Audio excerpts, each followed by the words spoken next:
नमस्कार, स्वागत है आपका हमारे इस चैनल पर। आज हम बात करेंगे आत्मनिर्भरता की। आत्मनिर्भर एक छोटा शब्द है, लेकिन अपने आप में यह ढेरों अर्थ को प्रकट कर जाता है। जरा सोचिए, यदि एक व्यक्ति आत्मनिर्भर नहीं है, तो वह क्या करेगा? उसे अपनी आवश्यकताओं को पूरा करने के लिए दूसरे लोगों के ऊपर निर्भर रहना पड़ेगा। उसे किसी भी चीज़ की आवश्यकता होगी, तो दूसरे से उसे पैसा माँगना पड़ेगा, दूसरे व्यक्तियों के समक्ष उसे हाथ को फैलाना पड़ेगा। लेकिन जब वह आत्मनिर्भर होगा, तो किसी भी वस्तु को खरीदने के लिए, कोई भी काम करने के लिए उसे किसी दूसरे से पूछने की आवश्यकता नहीं है। जैसे आज यूक्रेन है, यदि यूक्रेन आत्मनिर्भर होता, तो रूस उस पर अटैक नहीं करता। यदि यूक्रेन के पास युद्धक सामग्री अधिक से अधिक युद्धक सामग्री होते, तो आज रूस उसके ऊपर अटैक नहीं करता। रूस को सोचना पड़ता यूक्रेन के ऊपर अटैक करने से। और यूक्रेन के राष्ट्रपति को आज अमेरिकी सांसदों के समक्ष भावुक होकर अपनी बातों को कहना नहीं पड़ता।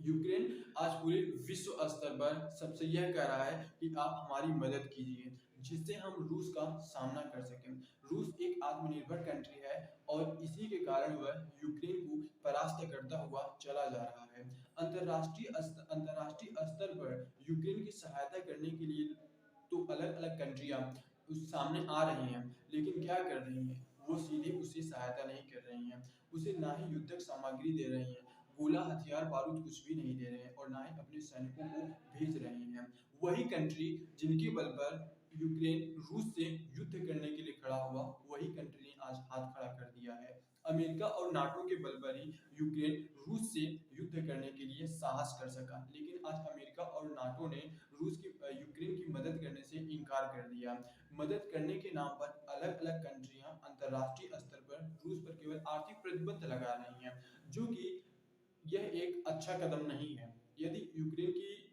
मदद करनी है, तो उन्हें युद्धक सामग्री भेजनी होगी युद्धक सामग्रियाँ भेजनी होगी। आज यूक्रेन के राष्ट्रपति ने अमेरिकी सांसदों से बहुत ही भावुक होकर बातें की। उन्होंने कहा कि आप हमारी मदद कीजिए, आप हमें युद्धक सामग्री दीजिए, हमें गोला-बारूद और हथियार दीजिए, जिससे हम रूस का सामना कर सकें। उन्होंने यह भी कहा कि आज हो सकता है कि यह मेरी अंतिम मुलाकात हो आप लोगों से या अंतिम मुलाकात हो आप लोगों से। इसके बाद हो सकता है कि मैं न रहूँ। उसे अलग-अलग कंट्रियों के सामने हाथ फैलाना पड़ रहा है। एक यही कारण है कि आज वह आत्मनिर्भर नहीं है। सोचिए, ज़रा यदि भारत भी आत्मनिर्भर न हो, तो क्या होगा? भारत के समक्ष 2 बड़े दुश्मन हैं, चीन और पाकिस्तान कभी भी भारत पर अटैक कर सकते हैं और भारत पर कब्ज़ा करने की कोशिश कर सकते हैं।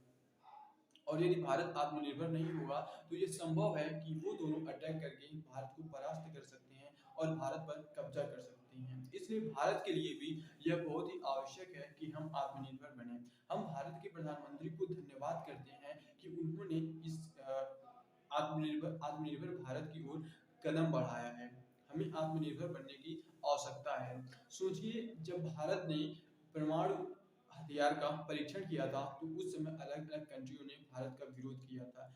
और स्वयं भारत के ही लोगों ने उसका विरोध भी किया था, कांग्रेस के लोगों ने इसका विरोध किया था। लेकिन यदि अटल बिहारी वाजपेयी इस विरोध के सामने दब जाते, तो क्या होता? आज भारत के पास परमाणु हथियार नहीं होते और चीन और पाकिस्तान जैसे देशों के पास परमाणु हथियार होते, जो कभी भी भारत पर अटैक कर सकते थे। आज यूक्रेन के पास यदि परमाणु हथियार होता, तो वह रूस के ऊपर अटैक कर चुका होता। लेकिन अमेरिका के दबावों में आकर उसने अपने सभी परमाणु हथियारों को नष्ट कर दिया, जिसका खामियाजा आज यूक्रेन को भुगतना पड़ रहा है। इसलिए हम सबसे पहली बात कहेंगे कि एक देश को आत्मनिर्भर होना चाहिए।